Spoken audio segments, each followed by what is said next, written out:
Hey everyone, I'm Kaylin, the owner and filmmaker behind Wandering Wildflower Films. I am going to be taking a small shift in my education and focusing more on elopements and weddings. Now, we're not just talking everyday weddings, I'm focusing on adventure weddings.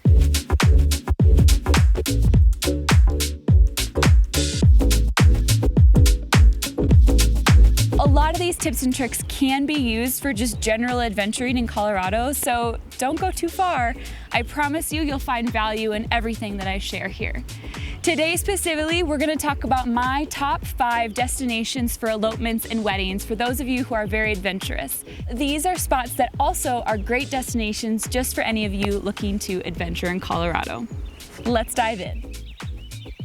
As a local here in Eagle, I've got to kick things off with the Vail Valley.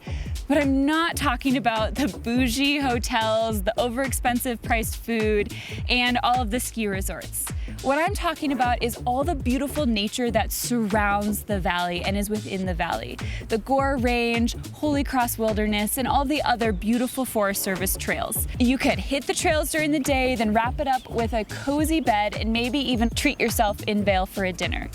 It's the perfect blend of adventure and relaxation. There's just so many little trails and places that you can go and get a little privacy, but also have all of those amenities and comfort of being in a town. My second suggestion would be Crested Butte.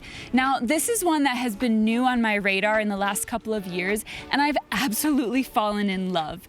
It is the best place for wildflowers. They claim to be the wildflower capital. If you're able to go middle to end of July and even early August, you are going to just be awestruck by the amount of wildflowers everywhere in town, right outside of town on Gothic Road. There are just so many beautiful spots. So if you love wildflowers just as much as me, put Crested Butte at the top of your list. Crested Butte is also a good spot if you want to kind of get away from the crowds. It's slightly less traveled other than when the Wildflower Festival is happening. So if you are planning your elopement and you want to get away from the crowds, I would just check when that Wildflower Festival is happening to make sure that you're not overlapping.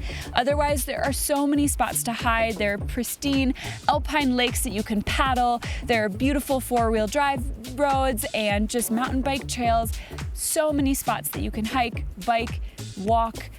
I mean, there's even, for those of you who want to include family, there's a couple land trust spots that you can easily walk to or drive up to that are great for family members who aren't huge hikers, but you still want to include them in your big day.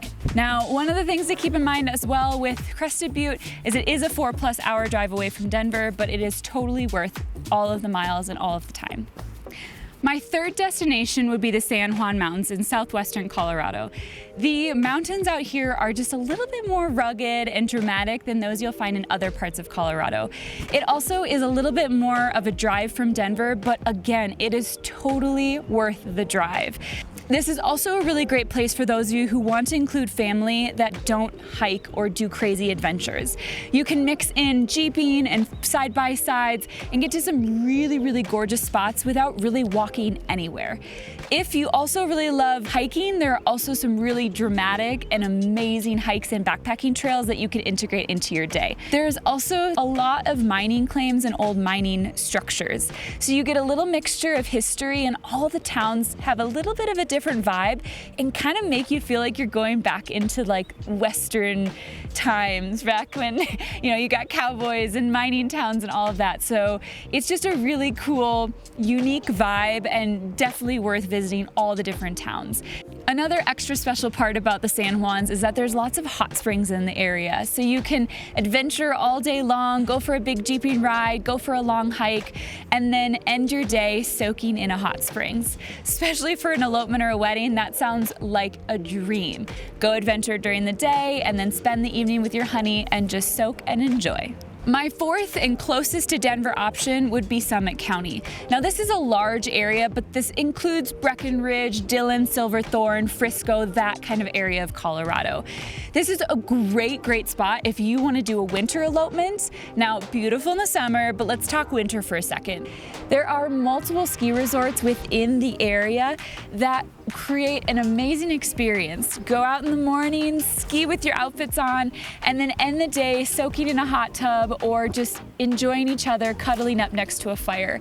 It is the perfect mix of comfort and adventure. If you're not into skiing, you can also snowshoe. There's plenty of amazing snowshoe and cross-country skiing spots. So just a huge plethora of options, nice and close to Denver, but also getting that escape into the mountains that are just beautiful and so much room for adventure. And in the summertime, it's beautiful. There's lots of hikes, there's lots of mountain biking, and if you want to go hop onto Lake Dillon and go paddleboarding, that's always a great option. My fifth and final destination would be Twin Lakes and Independence Pass. Now, if you're looking for something a little bit cheaper and less bougie than Aspen on the other side of Independence Pass, and you want something maybe a little bit quaint and quirky, Twin Lakes is a really great destination for you. Now, there are a couple different Airbnbs you can rent, or you can pop over to Leadville and find a rental there.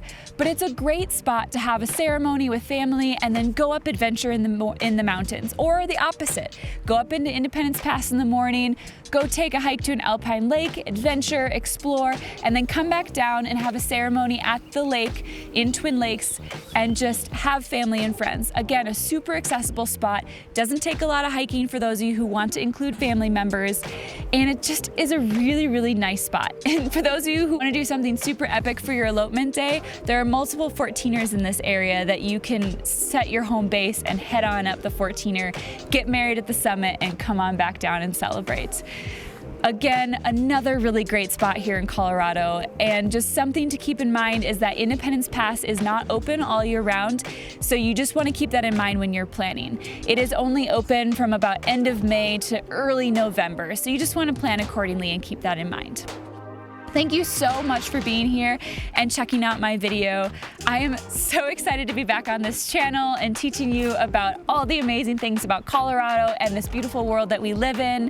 If you have any questions or you need anything from me, please put it down in the comments, reach out, ask anything you want, and let me know what I should talk about next. Have a great rest of your day. Bye-bye. Okay, I think that's a wrap. I think we did it.